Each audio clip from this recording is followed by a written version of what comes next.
Bapak Ibu sapara sederek ingkang kinasih dening Gusti Yesus. Shalom. Kawula minangka pradataning pasamuan Gereja Kristen Jawi Tuban ngaturaken sugeng ibadah dumateng warganing pasamuan. Dumateng warganing pasamuan Gereja Sanes ingkang kersa nyawiji ing pangibadah menika, pradataning pasamuan ngaturaken panuwun. Kepareng kawula ngaturi pirsa saperangan pawartos pasamuan. Ingkang sepisan kegiatan gereja. Awit kawontenan ingkang dereng tamtu gegayutan kalian pandemi COVID-19, pramila wonten ing rapat majelis pleno tanggal 21 Juni 2020 dipun tetepaken bilih ibadah minggu ing wulan Juli taksih dereng saged dipun tindakaken dhateng gereja. Ibadah badhe dipun ladosi sacara virtual. Ingkang kaping kalih unduh-unduh tahun 2020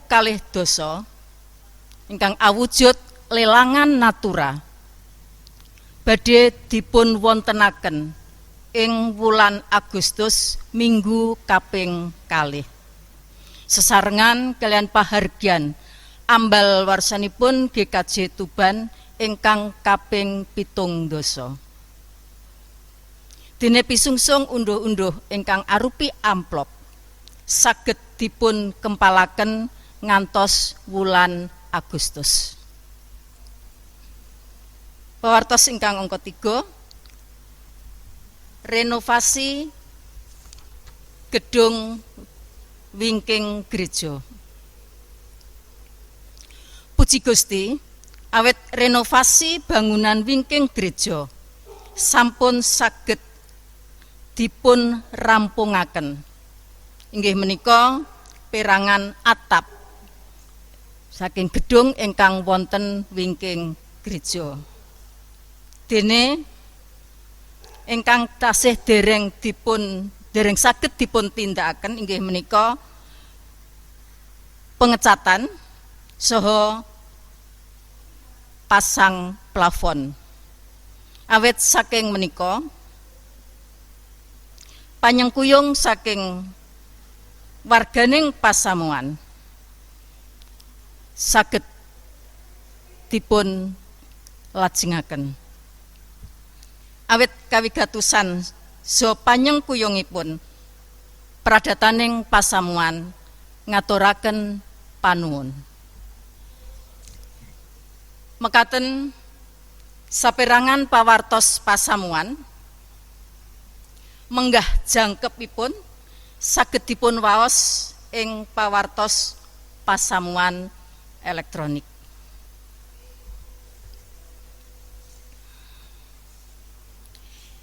Bapak Ibu sapara sedherek ingkang binerkahan dening Gusti, kangge cecawis pangibadah kita badhe mirengaken bebukaning pangibadah.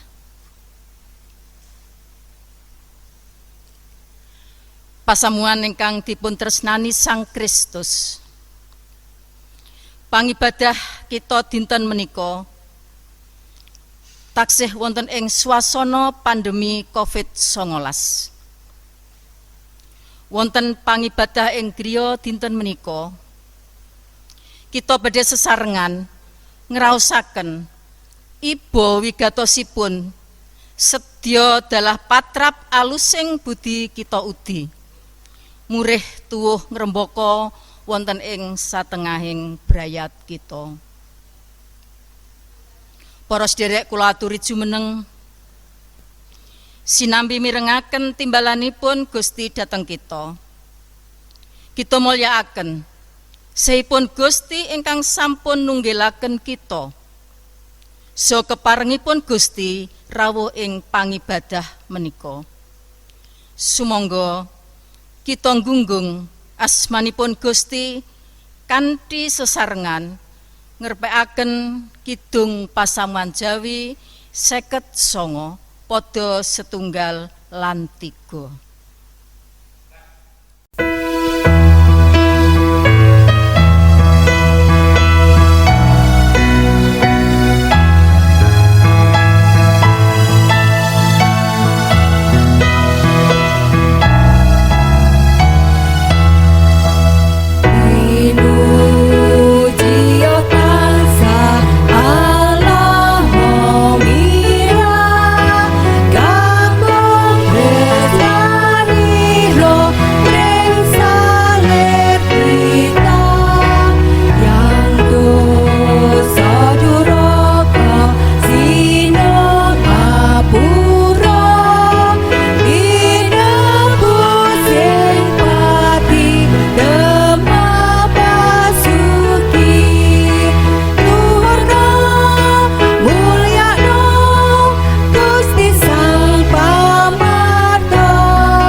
Pasamuan kinasih wonten ing Gusti Yesus Kristus.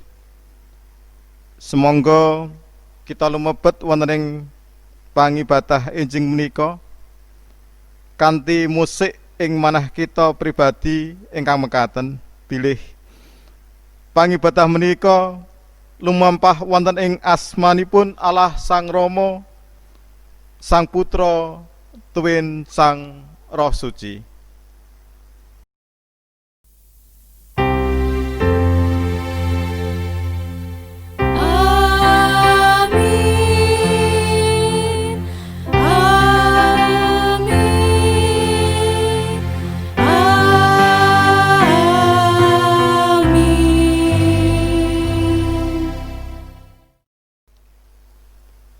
Sih rahmat lan tentrem rahayu saking Allah Rama, tuwin saking Gusti Yesus Kristus, nunggila ing panjenengan sedaya.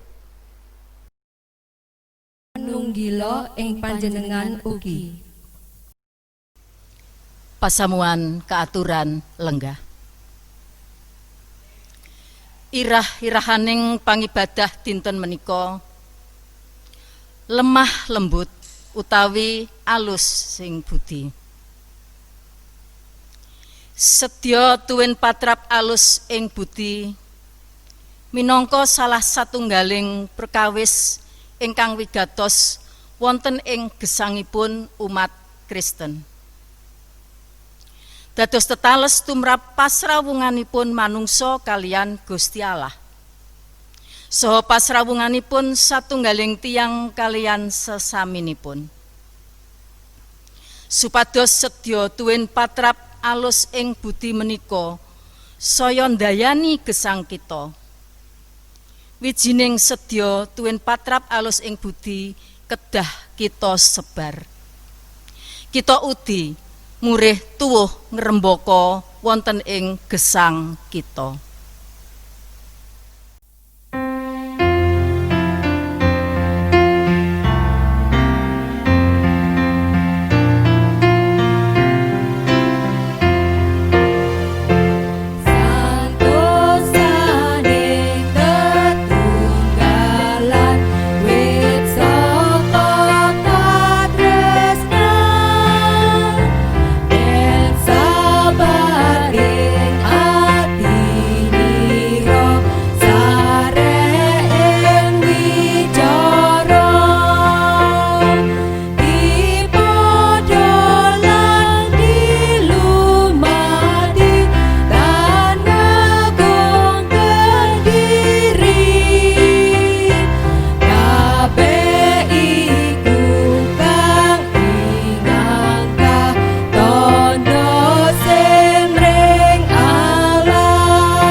Pasamuan kaaturan dedonga ing salebeting manah menggah sedya saha patraping gesang padintenan ing salebeting brayat ing salebeting patulinggilan utawi gereja saha ing salebeting masyarakat sedya saha patraping gesang ingkang cengkah kalian kersanipun Gusti Allah.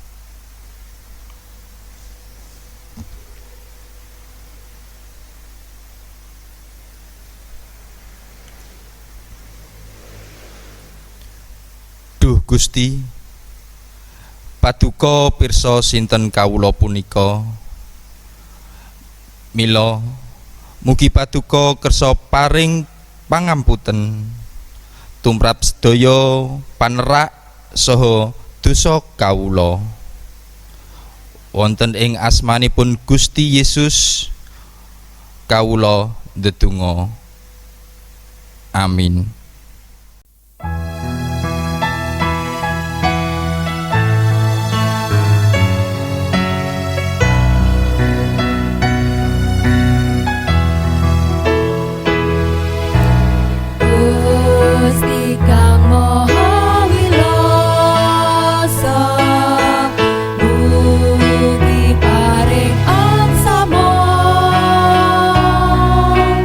Kula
pasamuan katuran jumeneng.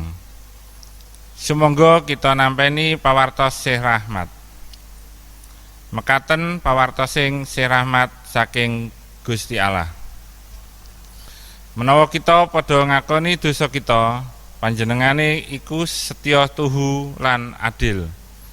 Temah bakal ngapura saking dosa kita serta nucekake kita saka saking piala. Setunggal Yohanes setunggal ayat 9. Mangkaten pangandikaning Sih Rahmat saking Gusti. Puji syukur konjuk Gusti.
Saderengipun kita sami nampeni Sih Rahmatipun Gusti kanthi nampi pangandikanipun Gusti, sumangga kita sami ndedonga.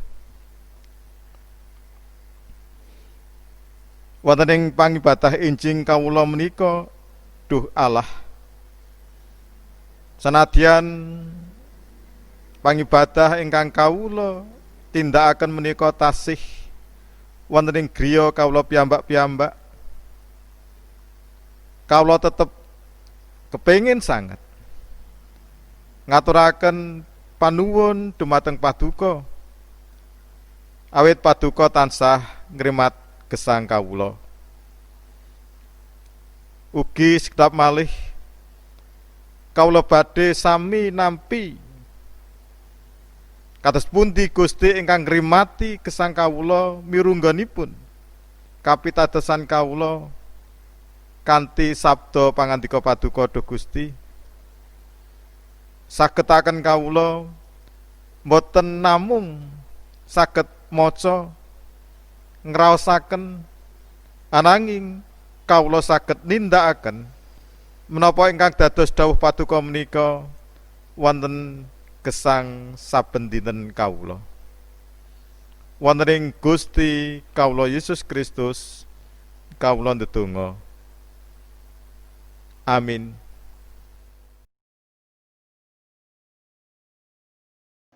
Yeremia 28 ayat gangsal dumugi 9 ingkang mekaten ijemanipun. Nabi Yeremia tumuli ngendika marang Nabi Hananya ana ing ngarepe para imam lan rakyat kabeh kang padha ngadeg ana ing padalemane Sang Yehuwa. Pangandikane Nabi Yeremia, amin. Muga-muga Sang Yehuwa tumindak mengkono. Muga-muga Sang Yehuwa netepi kaya surasane kang kok wecakake iku mungguh baline piranti-piranti padalemane Sang Yehuwa lan sakae wong buangan iku saka ing tanah Babil.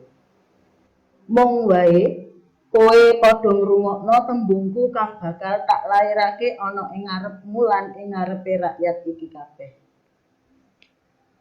Para nabi kang ana sadurunge aku lan kowe wiwit biyen mula wis padha nglairake pameca marang negara akeh lan karajan gedhe-gedhe bab perang, bilai lan pageblug. Nanging mungguh sawijining nabi kang meca bab tentrem rahayu menawa pameca iku kayektenan lagi disumurupi yen nabi iku kautus dening Sang Yehuwa temenan. Mekaten sabda pangandikanipun Gusti. Shalom. Waosan saking Jabur Mazmur 89 ayat 1 ngantos 50 lan ayat gangsal 11 ngantos 18. Kasetyaning Yehuwa marang Sang Prabu Dawud. Kidung piwulang anggitane etan wong Israhi. Sesusetyaning Yehuwa badhe kawula kidungaken ing salaminipun. Kasetyan paduka badhe kawula suwuraken kalian cangkem kawula turun tumurun. Amargi sesusetya paduka binangun ing salami-laminipun. Kasetyan paduka jejeg kados langit. Paduka sampun ngandika, ingsun wis karya prajanjian kalawan pilihan ingsun pesupaus marang Dawud abdiningsun. Kaleresan kalian keadilan dados tetel sing dampar paduka. Sih kadarman miwah kasetyan sami lumampah wonten ing ngarsa paduka. Rahayu bangsa ingkang saged surak-surak. Duh Yehuwa, gesangipun kasunaran ing wedana paduka. Sami asurak-surak sadinten luput margi saking asma paduka. Saha sami rumaos luhur margi keadilan paduka. Amargi paduka ingkang dados kamulyaning karosanipun, singot kawula kaunggulaken margi saking keparenging penggalih paduka. Amin. Waosan leksionari kapedhet saking kitab Rom bab 6 ayatipun ingkang kaping 12 ngantos 23 ingkang makaten. Mulane sidosa aja nganti nguasani badanmu kang kena ing pati iku maneh, supaya kowe aja nganti nuruti pepinginane maneh. Sarta kowe aja masrahake gegelitaning badanmu marang sidosa kanggo gegamaning duraka. Nanging badanmu saosa marang Gusti Allah, kaya wong kang maune mati nanging saiki urip. Sarta gegelitaning badanmu iku saosa marang Gusti Allah minangka gegamaning kebeneran. Sabab sidosa ora bakal nguasani kowe maneh. Marga kowe padha ora kawengku ing angger-anggering Toret, nanging kawengku ing sih rahmat. Tumuli kepriye? Apa kita banjur padha nglakoni dosa marga ora kawengku ing angger-anggering Toret, ananging kawengku ing sih rahmat? Babar pisan ora. Apa kowe padha ora sumurup manawa masrahake awakmu marang sawijining wong dadi abdi kang mituhu iku, ateges kowe dadi bature wong iku sing kudu kok pituhu? embuh ing bab dosa kang gendeng kowe marang pati, embuh pamituhu kang nuwun kowe marang kabeneran. Nanging syukur marang Gusti Allah, ing maune kowe iku dadi bature si dosa, nanging ing saiki kanthi gumolonging atimu kowe wis padha mituhu marang piwulang kang kaluntakake marang kowe. Kowe wis padha kaluaran saka ing dosa lan dadi abdining kebeneran. Bab iki dak pituturake cara manungsa awit saka karingkihanmu. Sebab kaya dene kowe wis masrahake gegelitaning badanmu dadi baturing rereget lan duraka tumuju marang duraka. Mangkono uga kowe saiki kudu masrahake gegelitaning badanmu dadi abdining kabeneran kang tumuju ing kasucen. Sebab nalika kowe padha dadi kawulaning dosa, kowe padha ora kawengku ing kebeneran. Lan apa oleh-olehmu? Kabeh iku njalari kowe saiki banjur padha rumangsa isin, amarga wekasane iku pati. Nanging saiki bareng kowe wis padha kawalake saka ing dosa lan bareng kowe wis padha dadi abdining Allah, kowe padha ngunduh woh kang nuntun kowe marang kasucen sarta wekasane iku urip kang langgeng. Awit pituase dosa iku pati, balik sih peparinge Gusti Allah iku urip langgeng ana ing Sang Kristus Yesus Gusti kita. Makaten sabdanipun Gusti. Wontene waosan Injil ing pangibadah kita injing menika kapendet saking Injil Matius dosa ayat 50 dumugi ayat 50 kalih ingkang mekaten ijemanipun.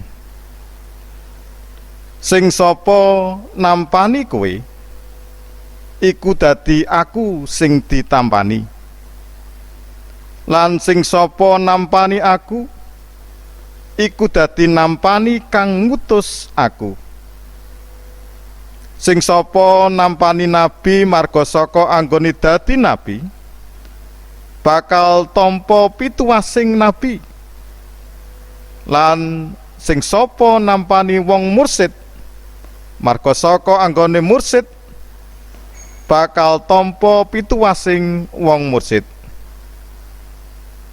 Apa dene sing sapa aweh banyu kang seger marang salah sawijining wong cilik iki sanadyan mung secangkir, marga iku sakabatku aku pitutur marang kowe sak temene, wong iku mesti bakal tampa pituwase. Mekaten Injilipun Gusti ingkang rahayu inggih menika ingkang sami mirengaken pangandikanipun saha dipun gatosaken.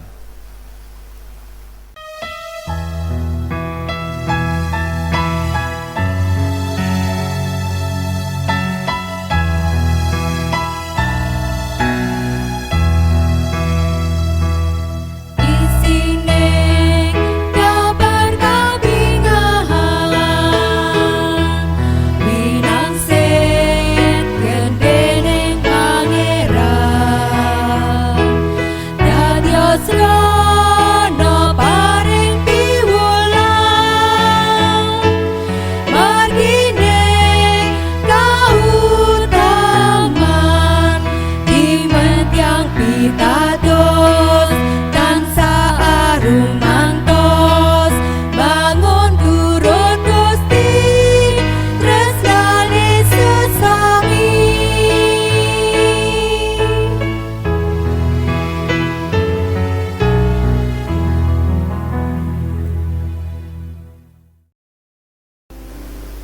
alus ing budi dumateng sesami utawi lemah lembut terhadap sesama. Itulah tema permenungan kita di ibadah Minggu pagi ini. Ya, jemaat yang terkasih di dalam Tuhan Yesus Kristus, kita tahu bahwa sejak kejatuhan manusia ke dalam dosa,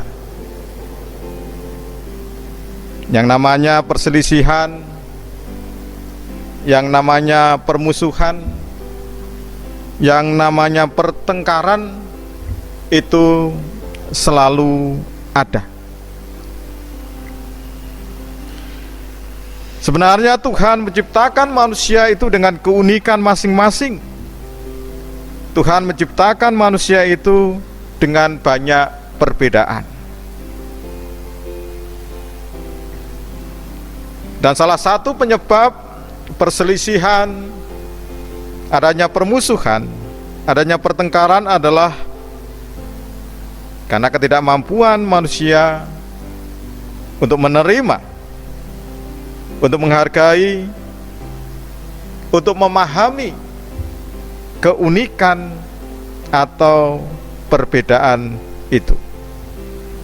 Jadi di sini orang ingin agar semuanya itu sama dengan kita. Yen podo tanggap dudu balaku, yen podo, yen ora podo tanggap dudu balaku, yen ora podo itu tanggap sebagai musuhku.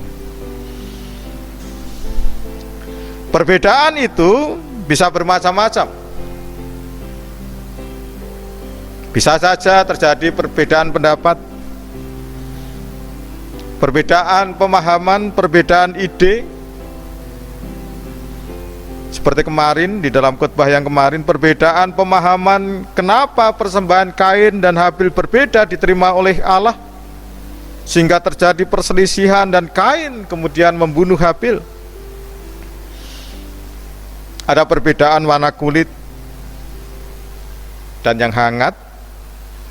Sekarang terjadi perbedaan warna kulit dan juga perbedaan agama, dan masih banyak perbedaan-perbedaan yang lain.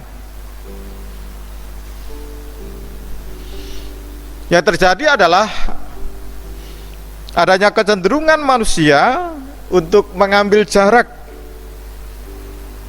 menentang, bahkan bersikap keras terhadap perbedaan-perbedaan tersebut. Di atas saya sudah mengatakan yang tidak sama dengan aku berarti bisa dikatakan musuhku. Bapak Ibu jemaat yang dikasihi dalam Tuhan Yesus Kristus dan anak-anakku, adik-adikku yang dikasihi Tuhan Yesus pula. Ya, baru-baru ini saya melihat, mungkin Bapak Ibu semuanya yang ada di rumah pernah melihat sebuah postingan foto di HP Bapak Ibu semuanya, di mana di dalam foto itu dilihatkan bahwa ada satu sepeda tetapi dengan dua setir atau dengan dua stang yang menghadap ke arah yang berlawanan. Coba kita bayangkan. Dan sepeda yang satu dengan dua setir atau dua stang itu dinaiki oleh dua orang dengan yang arah yang berlawanan pula. Tetapi yang menarik adalah komentar di bawah itu. Ini yang komentar adalah para pendeta-pendeta GKJ. Di situ dikatakan dalam komentar itu, kaya pendeta-pendeta GKJ nadyan kerep beda nanging iso tetap rukun. Mengapa ungkapan ini ditulis? Karena memang seringkali terjadi pergumulan yang berat, masalah-masalah teologis, sosial di dalam persidangan, di dalam rapat. Tetapi kemudian mereka mensikapi perbedaan yang ada itu dengan alus ing budi, dengan lemah lembut, karena didasari dengan sikap memahami bahwa lain orang memiliki otak yang berbeda, memiliki cara pandang yang berbeda, itu mereka maklumi. Nah, dari bacaan yang kita baca bersama tadi, baik yang ada di dalam Perjanjian Lama Yeremia, terjadi perbedaan pendapat antara Yeremia dan Hanaya. Bukan hanya pendapat biasa, tetapi perbedaan nubuatan. Ini tidak main-main, karena yang berbeda itu adalah nubuatan, antara nubuatan Yeremia dan juga nubuatan Hanaya. Yeremia menubuatkan bahwa peristiwa pembuangan Israel itu akan berjalan sangat lama, yang disebut dengan Kuk Babel. Dengan simbolisasi, Yeremia memakai kuk di pundaknya, sehingga dengan nubuatan itu Yeremia mengatakan kepada bangsa Israel agar mereka perlu mempersiapkan diri mereka. Karena apa? Ada kemungkinan penderitaan yang harus mereka alami itu sangat panjang. Ya, berbeda dengan Yeremia. Hanaya muncul, dia menubuatkan hal yang berbeda. Dia mematahkan kuk yang dibawa Yeremia dan menubuatkan bahwa pembuangan yang terjadi pada bangsa Israel itu hanya berjalan selama 2 tahun, dengan simbolisasi bahwa perkakas rumah Tuhan yang telah dirampas oleh orang-orang Babel itu akan dikembalikan. Nah, ada 2 perbedaan nubuatan. Dengan perbedaan itu, apa yang terjadi? Apakah terjadi pertengkaran, permusuhan? Ternyata tidak. Yeremia tidak terjebak dalam sebuah konflik horizontal. Bahkan dia mengaminkan yang menjadi nubuatan Hanaya, sambil menyerahkan itu semua kepada kehendak Tuhan dengan cara melihat hasilnya nanti. Ya, kalau kita semuanya membaca ayat-ayat selanjutnya, yang terjadi adalah apa yang dinubuatkan oleh Yeremia. Karena setelah 2 bulan nubuatan Hanaya, Hanaya meninggal. Itu di dalam bacaan Yeremia pasal 28 ayat 5 sampai ayat yang ke-9. Nah, di dalam bacaan Matius 10 ayat 40 sampai ayat 42, di situ dinarasikan tentang jaminan dan janji Tuhan kepada para murid. Para murid yang adalah utusan Tuhan, di dalam menjalankan perutusannya, ada kemungkinan mereka mendapatkan penolakan dari banyak orang. Nah, jemaat yang terkasih dalam Tuhan, di dalam tradisi pada saat itu dan mungkin sampai sekarang, itu menyatakan bahwa orang yang diutus adalah mewakili yang mengutus. Misal Indonesia mengutus duta besar di negara tertentu, dia mewakili Indonesia.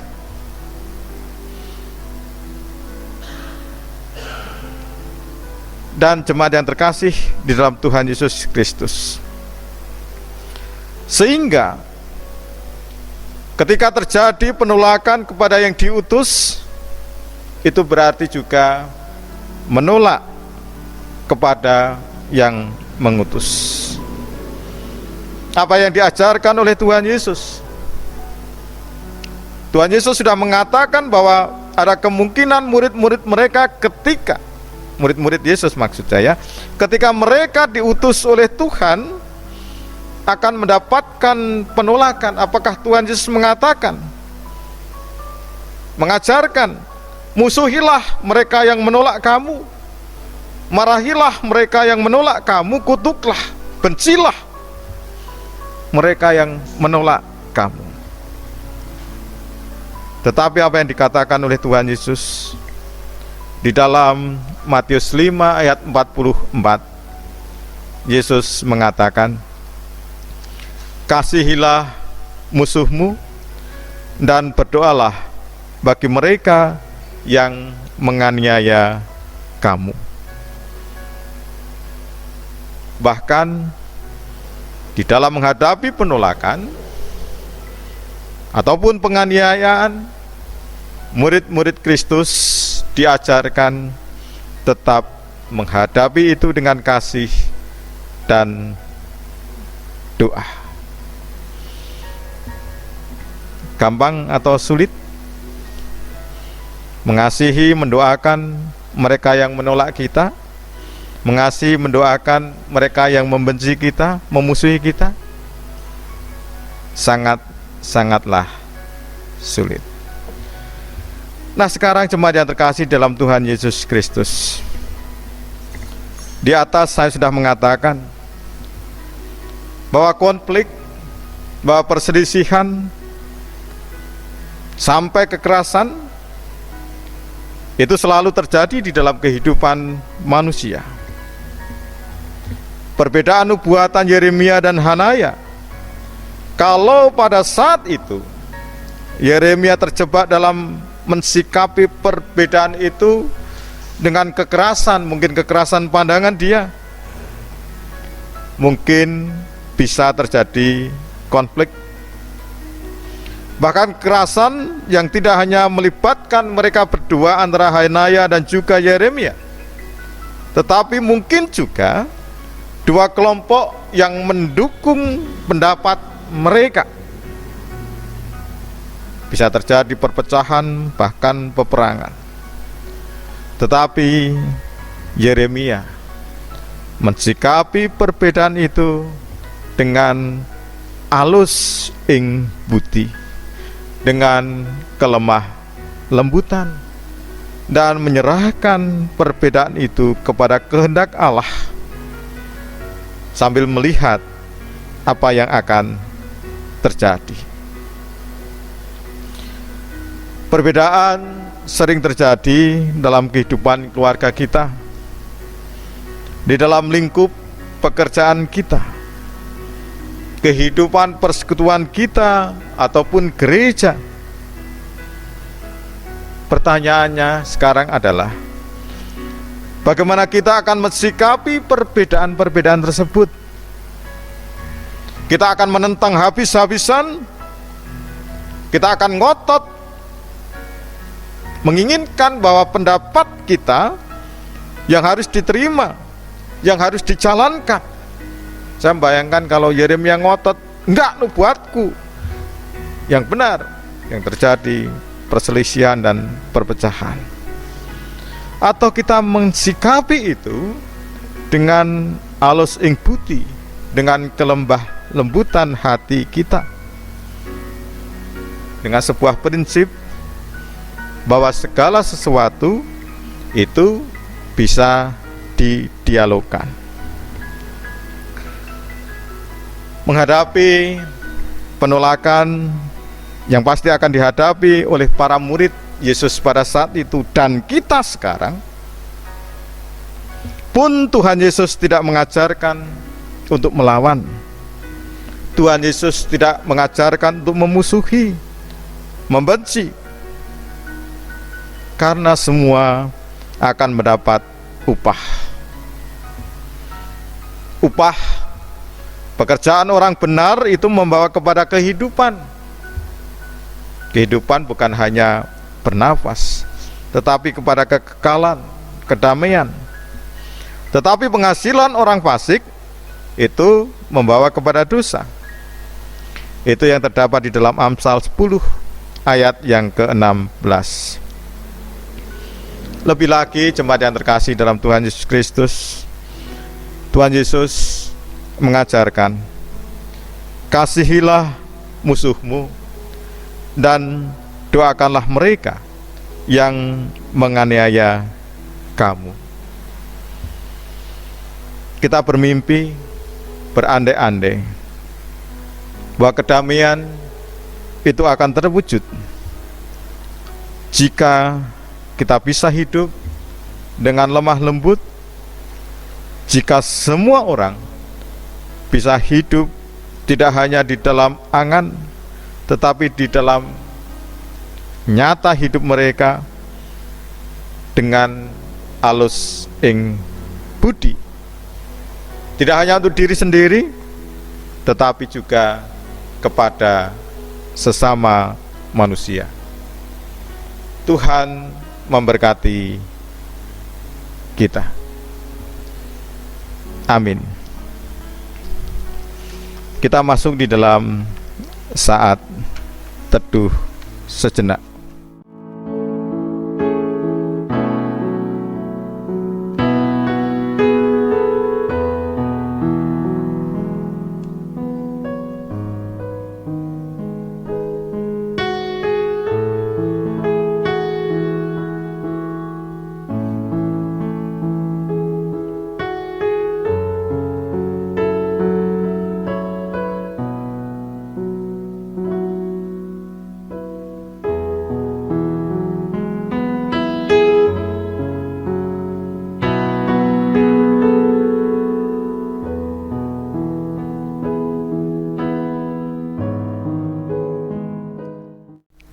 Sumangga kita lumpet wonten ing pandonga syafaat. Allah Rama kasuwargan, Gusti ingkang boten nate nilar gesang kawula, Gusti ingkang tansah njagi, Gusti ingkang tansah paring pangayoman, Gusti ingkang tansah paring panglipur lan kegiatan dumateng kawula temahan ngantos titi wanci menika, kawula tasih kiyat gesang lan ngadepi menapa ingkang dados momotaning gesang kawula. Duh Allah,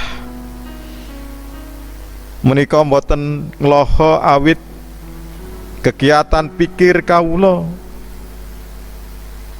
kegiatan kajasmanen kawula, ananging sedayanipun saking Paduka. Kawula ngaturaken panuwun syukur awit Paduka sampun memucal dumateng kawula, ngangetaken kawula kados pundi kawula menika nggadahi sikep menawi wonten perkawis-perkawis gesang kawula ingkang boten sami, ingkang cengkah kalian kawula, boten kawula sikapi kanthi emosi, ananging kanthi alus ing budi, kanthi katresnan lan ugi kanthi ndedonga dumateng Paduka. Wonten ing menika Duh Gusti kawula ndedonga tumrap momotaning gesang pasamuan Paduka wonten ing kacituban, pelatosan-pelatosan pasamuan Paduka, pedamelan lan ugi anak-anak kawula ingkang titi wanci menika ugi tasih pados pawiyatan ingkang langkung inggil malih, ingkang lulus SD dateng SMP, ingkang SMP dateng SMU utawi SMK, nang ingkang lulus SMU SMK ugi badhe pados pawiyatan ingkang inggil malih utawi pados petamelan Gusti kepareng maringaken katabren dumateng anak-anak kawula menika manah ingkang boten gampil semplah lumantaran ugi tetiang sepuh ingkang tansah ngamping-ampingi ingkang ugi maringaken kegiatan panglipur dumateng para putra putranipun.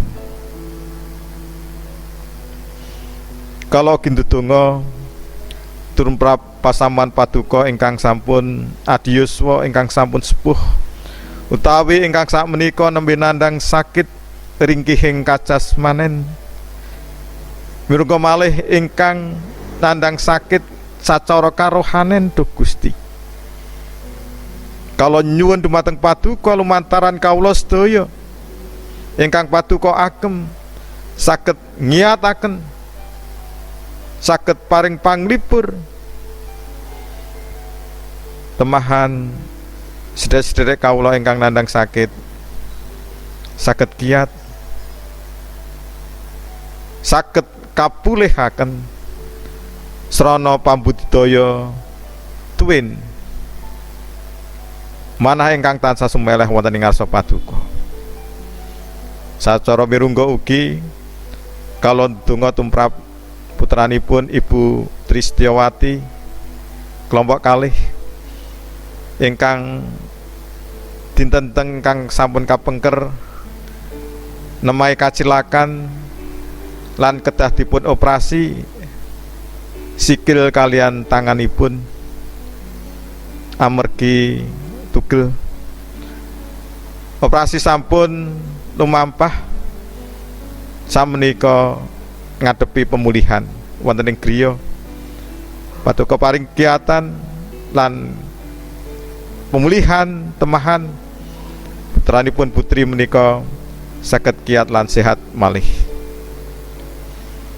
Mugi kawula ndonga Gusti tumrap program-program gereja paduka ing Kajituban ingkang titiwanci menika dereng saged lumampah kanthi normal awit wontenipun pandemi Covid-19.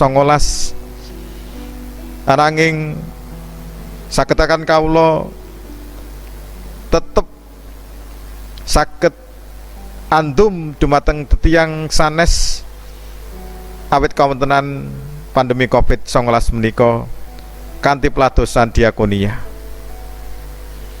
Gusti kawula gindonga tumrap kawontenan ingkang ngantos titiwanci menika kawula dereng saged ngibadah sesarengan wonten ing gereja amargi pandemi Covid-19 ingkang dereng tuntas malahan wonten ing Jawa Timur mirengga ing Tuban menika samsaya kathah ingkang nandhang sakit awit corona menika.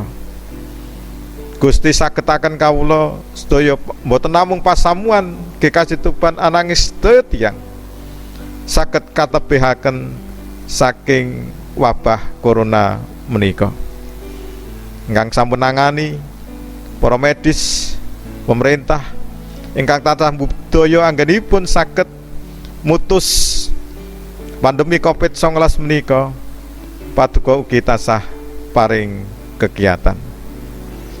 Matur nuwun Gusti.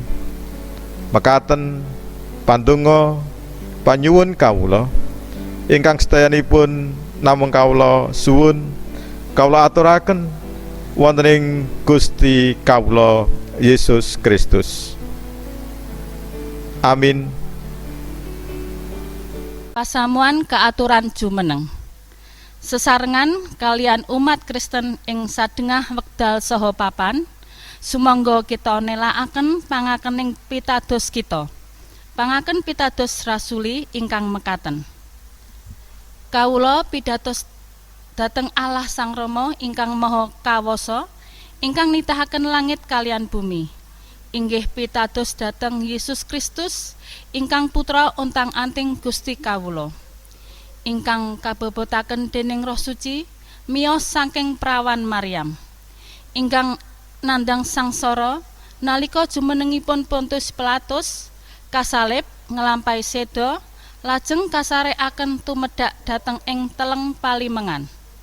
Ing 3 dintenipun wungu malih saking antawisipun tiyang pejah.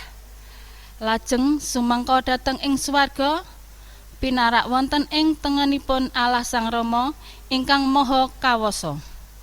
Saking ngriku inggih badhe rawuhipun ngadili tiyang ingkang gesang kalian ingkang pejah. Kawula pitados dhateng Roh Suci. Kawula pitados wontenipun pasamuan Kristen satunggal ingkang suci sarta weradin. Inggih patunggalanipun para suci punapa dene pangampuntening dosa, tanginipun raga sarta gesang langgeng. Pasamuan kaaturan lenggah. Sumangga kita ngaturaken panuwun lumantar pisungsun. Ananging saderengipun kita mirengaken sabda pangandikanipun Gusti ingkang dados tetales anggen kita ngaturaken pisungsun. Kapethik saking Rum 11 ayat 36. Awit dene samubarang kabeh iku saka panjenengane. Krana panjenengane sarta kagem panjenengane. Kamulyan kagemo panjenengane selawas-lawase. Sumangga asmanipun Gusti Allah kita luhuraken saha kita sami sausyukur dumateng panjenenganipun kanthi ngaturaken pisungsun. Kita krepekaken Kidung Pasamuan Jawi angka 751 ayat sepisan. Adrenging tias kula.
Pasamuan kaaturan jumeneng. Sumangga kita ngaturaken pisungsun wonten ngarsanipun Gusti wonten ing pandonga. Duh Allah Rama sakuwargan sowan marak wonten ing ngarsa paduka ngaturaken agenging panuwun awit saking lubering berkah paduka. Ing wanci menika kepareng kawula ngaturaken pisungsun saking berkah paduka paringaken. Mugi paduka berkahi lan nyucikaken supados saged wujudaken sirahmat ing jagat menika. Dumateng para sedherek ingkang sampun paduka piji ngrimat pisungsun, mugi nampi lubering berkah lan kawicaksanan. Teman saged nglampahi pakaryan ing pladosan. Kawula nyuwun agenging pangaksama menawi salebeting kawula ngaturaken pisungsun wonten dosa lan kalepetan kawula. Wonten ing asma dalem Gusti kawula Yesus Kristus ingkang sampun piucal donga Rama kawula. Duh Rama kawula ingkang wonten ing swarga, asma paduka mugi kasucikaken. Kraton paduka mugi rawuh. Karsa paduka mugi kalampahan wonten ing bumi kados dene wonten ing swarga. Kawula mugi keparingan rejeki kawula secakipun ing dinten punika. Saha paduka mugi ngampunten kalepetan kawula kados dene kawula inggih ngampunten ing tetiyang ingkang kalepetan dhateng kawula. Punapa dene kawula mugi sampun ngantos ketandukan dhateng panggoda. Nanging mugi sami paduka uwalaken saking piyawon. Awit dene paduka ingkang kagungan kraton saha wisesa tuwin kamulyan salami laminipun. Amin.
Samiya tansah ngudi gesang kanthi alus ing budi dumateng sesami. Kawula badhe tansah budidaya gesang alus ing budi. Dadosa seksinipun Sang Kristus lumantar gesang kanthi alus ing budi. Kawula samekta nekseni panjenenganipun lumantar sedya tuwin patrap alus ing budi. Kula aturi nampeni berkahipun Gusti. Sih rahmat tentrem rahayu saking Allah Rama, Sang Putra lan Sang Roh Suci nunggil kalian panjenengan sedaya ing sak mangke dumugi sak laminipun. Amin.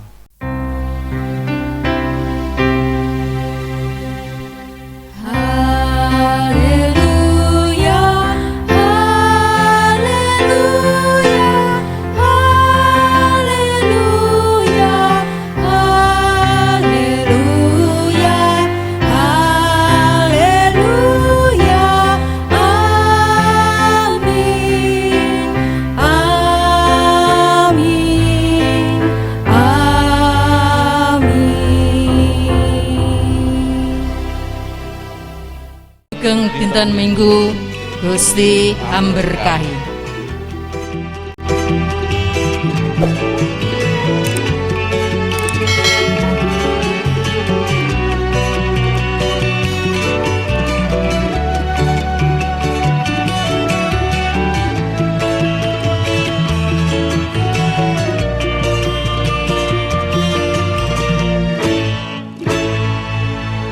Gusti mesti